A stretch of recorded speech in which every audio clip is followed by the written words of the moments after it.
नमस्कार दोस्तों। हमारी आज की कहानी है बुजुर्गों को भी जीने का हक है। कोमल एक टीचर थी। स्कूल में बच्चों को पढ़ा रही थी तो तभी बीच कक्षा के दौरान पीएन ने दरवाज़ा खटखटाया। कोमल ने जब दरवाजे की तरफ देखा तो पीएन ने इशारा किया, प्रिंसिपल साहब आपको तुरंत अपने ऑफिस में बुला रहे हैं। कोमल बच्चों को सॉरी बोलकर प्रिंसिपल के चैम्बर में पहुंच गई। पहुंचते ही प्रिंसिपल साहब ने कहा, कोमल बैठो। वह घबरा गई कि आखिर प्रिंसिपल साहब ने अचानक से क्यों बुलाया। इतना इम्पोर्टेंट क्या काम हो सकता है। थोड़ी देर बाद प्रिंसिपल साहब ने कहा, कोमल अभी मैं जो बात तुम्हें बताने जा रहा हूँ तुम्हें धैर्य से काम लेना होगा। कोमल ने कहा, सर बताइए ना, क्यों इतना डरा रहे हो आप। प्रिंसिपल साहब ने कहा, तुम्हारे पति अजय का फ़ोन आया था, तुम्हारी मां नहीं रही। यह खबर सुनकर कोमल अपने आप को कंट्रोल ना कर सकी और वह रोने लगी। उसी समय से छुट्टी ली और घर के लिए निकल गई। घर आई तो उसके हस्बैंड ने सारा सामान पैक करके रखा हुआ था। वह तुरंत उसी समय देहरादून के लिए निकल गई। कोमल अपने मायके पहुंची। वहां पर सभी रिश्तेदार आए हुए थे। सिर्फ कोमल का ही इंतजार हो रहा था। आखिरी बार अपनी माँ का चेहरा देख ले कोमल के आते ही थोड़ी देर बाद कोमल की माँ का दाह संस्कार कर दिया गया।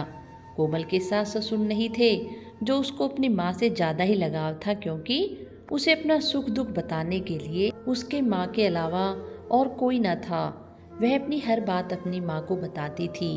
कोमल की माँ के गुजरने से कोमल बहुत ही शांत और अकेली हो गई थी। वह गुमसुम रहने लगी थी, जबकि कोमल का भाई रोहित और उसकी बीवी को कोई फर्क नहीं पड़ा था। इस घर में कोई गुजर भी गया है। वह अपनी दिनचर्या ऐसे जी रहे थे जैसे बेंगलोर से गर्मी की छुट्टियां मनाने यहाँ आए हैं। वैसे तो 10 दिन तक घर में बिना तेल मसाले वाला खाना खाया जाता है, लेकिन रोहित की पत्नी और उसके बच्चे बाहर से खाना मंगाकर खाते थे। उन्हें किसी की परवाह नहीं थी कि लोग क्या सोच रहे हैं। 13वीं के अगले दिन ही रोहित अपने परिवार के साथ बेंगलोर के लिए निकल गया। उसने पापा से एक बार भी बेंगलोर जाने के लिए नहीं कहा। उसने एक बार भी नहीं सोचा कि पापा अब अकेले यहाँ कैसे रहेंगे।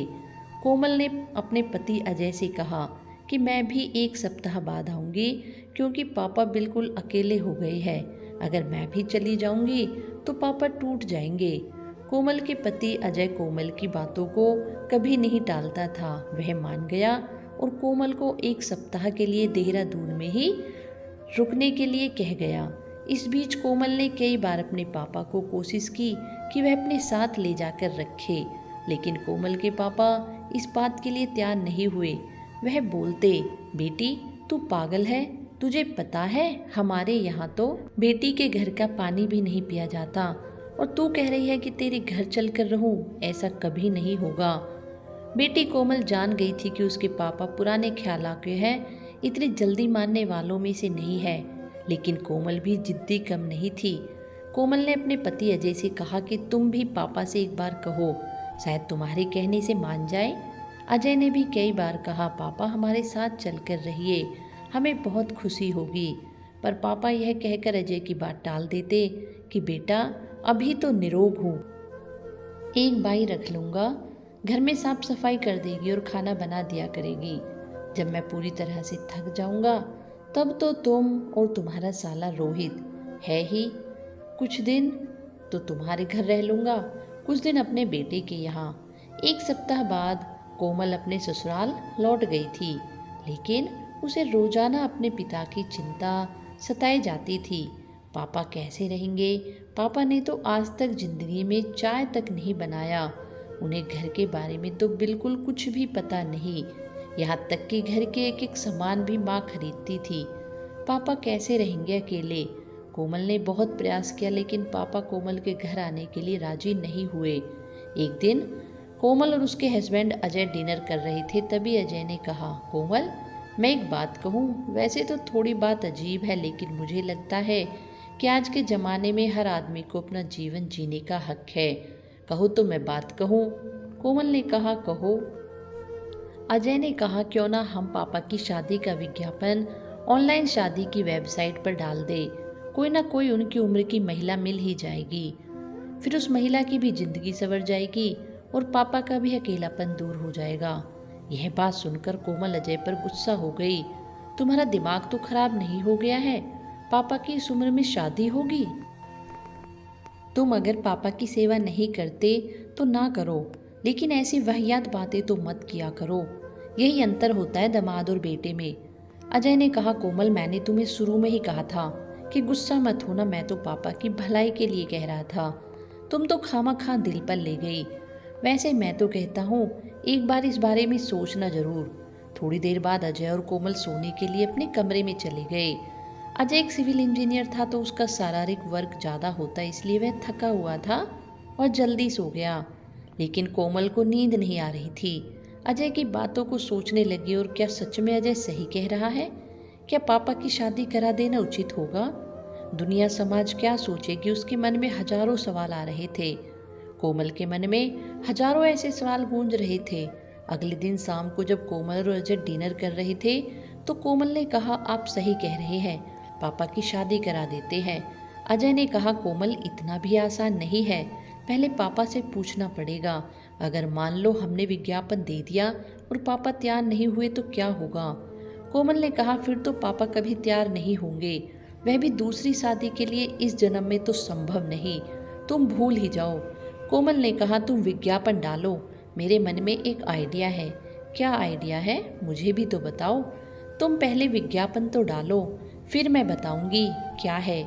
किसी न किसी को तो पहला कदम उठाना ही होता है। मेरे पापा जैसे न जाने कितने लोग इस तरह ही अकेले जीवन जी रहे होंगे। अगर हम यह शुरुआत करते हैं तो पता नहीं कितने लोगों के जीवन में रोशनी आ जाए। दोबारा शादी करना कोई गुनाह तो नहीं? क्या खुश रहना कोई गुनाह है? पापा की बिना इजाज़त के?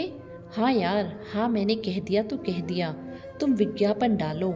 अगले दिन ही अजय ने कई अखबारों के मैट्रिमोनियल पेज पर और ऑनलाइन वेबसाइट पर अपने ससुर जी की शादी की विज्ञापन डाल दी, और उसमें यह मेंशन कर दिया गया कि महिला केवल देहरादून की ही चाहिए। महिला तलाकशुदा या विधवा होनी चाहिए और उनकी उम्र 40 से कम नहीं होनी चाहिए। जिस दिन विज्ञापन डाला था उसके अगले दिन ही एक महिला का कॉल कोमल के मोबाइल पर आया, क्योंकि फ़ोन नंबर कोमल का ही दिया हुआ था। महिला ने बताया कि वह विधवा है और देहरादून के एक वृद्धाश्रम में रहती है। उसके बेटे विदेश में रहते हैं, लेकिन वह रजनीकांत जी से शादी करने के लिए तैयार है। कोमल ने कहा, आंटी मैं अगले सप्ताह आपसे मिलने देहरादून आऊँगी और बाकी डिटेल आपको वहीं बताऊँगी। शादी के बारे में उस लेडीज़ ने कहा, ठीक है बेटी, मैं तुम्हारा इंतज़ार करूँगी नेक्स्ट वीक। अपने पति के साथ कोमल देहरादून पहुँच चुकी थी। कोमल और उसके पति उस महिला से मिलने वृद्धाश्रम में गए। कोमल ने कुछ देर तक उस महिला से बात की। उसके बाद उन्होंने डिसाइड कर लिया कि उस महिला से पापा से शादी करने में कोई बुराई नहीं, लेकिन बात यहीं आकर अटक जाती है कि पापा को तो इस बात का पता भी नहीं है कि उनकी बेटी ने उनकी शादी का विज्ञापन दिया है और शादी की बात भी कर डाली। अब बात आई कि पापा को मनाया कैसे जाए। कोमल ने उस वृद्धाश्रम महिला से बोला, जिसका नाम शांति था, देखो आंटी, अगर आपको पापा से शादी करनी है तो मैं जैसा कहती हूँ वैसा करना पड़ेगा, क्योंकि सीधे अगर हम पापा से शादी की बात करेंगे तो वह कभी भी तैयार नहीं होंगे, क्योंकि मेरे पापा बहुत पुराने ख्यालों के हैं। इस उम्र में शादी की बात उनसे हम कहेंगे तो बिल्कुल भड़क उठेंगे। शांति जी ने कहा कि जब आपने अपने पापा से इस बारे में बात ही नहीं की तो विज्ञापन क्यों दिया था शादी करने के लिए? कोमल ने कहा, आंटी सब कुछ हो जाएगा, बस आपको मेरा एक छोटा सा काम करना है। मैं आज आपको अपने घर ले चलूँगी और अपने पापा से आपका परिचय योगा टीचर के रूप में कराऊंगी। आप मिलना जुलना शुरू करो। जब पापा की आपसे दोस्ती हो जाएगी फिर मैं पापा से आपकी शादी की बातें कर लूँगी। और एक तरह से सही भी है, आप दोनों लोग एक दूसरे को जान भी जाओगे। शांति जी इस बात के लिए तैयार हो गई और वह कोमल के साथ घर चल दी। कोमल ने घर पहुंचकर अपने पापा से शांति जी का परिचय कराया और उन्होंने बताया, यह एक योगा टीचर है। मैं चाहती हूँ कि पापा जी आप इनसे योगा की ट्रेनिंग लीजिए, इससे आप भी स्वस्थ रहेंगे। कोमल के पापा इस बात के लिए मान गए। कोमल अगले दिन ही अपने ससुराल वापस लौट आई और इधर शांति जी रोज सुबह सुबह कोमल के पिताजी को योगा सिखाने के लिए उनके घर पर आती थी। फिर क्या था, दोनों में धीरे धीरे दोस्ती हो गई। कोमल के पापा को जब यह बात पता चली कि शांति जी का अपना घर नहीं है, वह वृद्धाश्रम में रहती है और उनके बेटे अमेरिका में रहते हैं, उनकी देखभाल के लिए वृद्धाश्रम में उन्हें छोड़ रखा है, कोमल के पापा ने एक दिन शांति जी से कहा, शांति जी अगर आप बुरा ना माने तो मैं एक बात आपसे कहना चाहता हूँ। मेरा इतना बड़ा घर है, मैं भी यहाँ अकेले रहता हूँ, आप चाहे तो यहाँ रह सकती है। शांति जी और कोमल भी तो यही चाहते थे कि पापा शांति जी के साथ घुल मिल जाए, खुद ही उन्हें यहाँ रहने के लिए कह दे। शांति जी बहुत खुश हुई। जिस काम के लिए वह यहाँ आई थी वह अपने काम में सफल हुई और यह खबर उन्होंने कोमल को फ़ोन करके दी कि तुम्हारे पापा मुझे अपने घर पर रखने के लिए तैयार हो गए हैं। फिर क्या था, कोमल ने सोचा लोहा गर्म है, हथौड़ा मारने की देर है। अगले दिन कोमल देहरादून अपने पापा के घर आ गई। कोमल को अचानक देखते हुए कोमल के पापा बोले, तुमने फ़ोन भी नहीं किया कि आ रही हो, अचानक कैसे? कोमल बोली, बस ऐसे ही पापा, आपसे मिलने को मन किया तो आ गई। दोपहर में कोमल ने अपने पापा की मनपसंद राजमा चावल बनाकर बैठकर खाना खा रहे थे। तभी कोमल ने कहा, पापा एक बात कहूँ, वैसे तो हमारे यहाँ समाज के लिए बिल्कुल एक नई बात है, लेकिन इसमें कोई बुराई नहीं है। बोलो बेटी, क्या बात है? आप और शांति आंटी अगर दोनों शादी कर लेते तो कैसा रहेगा? कोमल, तुम पागल हो गई हो क्या? यह बात तो तुमने मुझसे कह दी, पर शांति जी से मत कह देना। वह मुझे बहुत अच्छा दोस्त समझती है, बल्कि मैंने तो उसको यहीं पर रहने के लिए भी बोल दिया है। अगर उनको यह पता चलेगा कि मेरे मन में उनके प्रति ऐसी सोच है तो वह कभी भी यहाँ रहने के लिए तैयार नहीं होगी और उनका आना जाना भी यहाँ बंद हो जाएगा। पापा, आप एक बार हाँ तो कहो, ऐसा कुछ नहीं होगा, मैं शांति आंटी से बात करूँगी। कोमल के पापा ने कहा कि अगर शांति जी तैयार है तो ठीक है, मैं शादी करने के लिए तैयार हूँ। फिर क्या था, शांति जी तो पहले से ही तैयार थी। मेरे रजिस्टर ऑफिस में शादी की डेट ले ली है। कोमल ने सोचा कि इस बात की खबर वह अपने भाई को भी दे दे। कोमल ने जब अपने भाई को फ़ोन किया और यह बताया कि वह पापा की शादी कराने जा रही है, हो सके तो तुम भी आ जाओ। जब यह बात कोमल के भाई को पता चली तो वह कोमल पर गुस्सा होने लगा। कोमल, तुम सचमुच में पागल हो, तुम लोक लाज की चिंता बिल्कुल नहीं कर रही हो। समाज में हमारी भी इज्जत है, लोग क्या कहेंगे? इस उम्र में भी कोई शादी करता है? तुम इतना भी अधिक आधुनिक मत हो जाओ, अपने परंपराओं और रीति रिवाजों को भूल जाओ। कोमल को उसके भाई का इस तरह से चिल्लाना बहुत बुरा लगा और कोमल ने भी पलटकर जवाब दिया, भैया, रीति रिवाज और परंपराओं को मैं भूली नहीं, बल्कि भूले आप हो। अगर तुम पापा को अपने साथ रखते तो आज यह नौबत ही नहीं आती कि हमें पापा की दूसरी शादी के बारे में सोचना पड़ता। पापा बिल्कुल अकेले हो गए हैं, आखिर उनकी भी जिंदगी में खुशियाँ तो होनी ही चाहिए, लेकिन तुम्हें इससे क्या फ़र्क? तुम्हें तो बस अपने बच्चे और भाभी से मतलब है। मैंने तो पापा को कई बार अपने घर ले जाने के लिए कहा, लेकिन पापा तैयार ही नहीं हुए जाने के लिए। कोमल के भाई ने फ़ोन काट दिया और उसने फ़ोन अपने पापा के मोबाइल पर लगाया और पापा से पूछा, पापा, मैं यह क्या सुन रहा हूँ? क्या आप दोबारा शादी करने जा रहे हैं? आपका दिमाग तो ठीक है ना? तब उन्होंने जवाब दिया, हाँ बेटा, मेरा दिमाग बिल्कुल ठीक है और यह फैसला सिर्फ कोमल का ही नहीं बल्कि मेरा भी है। और मैं तो कहूँ कि हर बुजुर्ग माँ बाप को यह फैसला लेना ही चाहिए, आखिर उनको भी जीने का अधिकार है। जब बेटे को अपने माँ बाप की चिंता नहीं, उन्हें अकेले छोड़ देते हैं वृद्धाश्रम में मरने के लिए, तो उन्हें भी अपनी ज़िंदगी का फैसला लेने का अधिकार है। तुम्हारी माँ को मरे आज 6 माह से भी ज़्यादा हो गया। तुमने कितनी बार हालचाल पूछा?